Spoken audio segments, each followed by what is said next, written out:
This view from the latching end effector as Cygnus approaches the space station in preparation for capture in just a few minutes.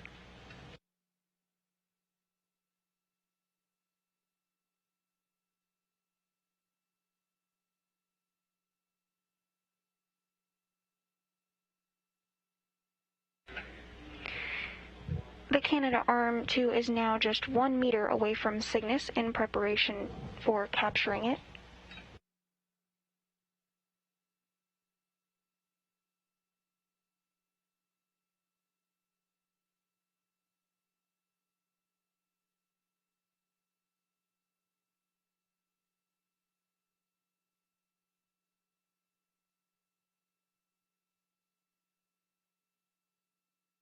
The arm is now over the pin, alignment looking good.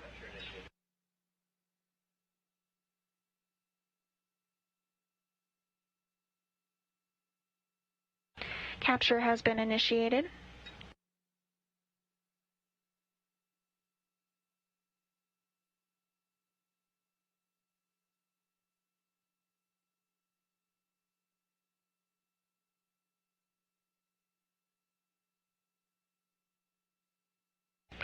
And the snares have closed, and we have confirmation that Cygnus was captured at 3:38 a.m. Central Time while it was flying 261 statute miles over Oman.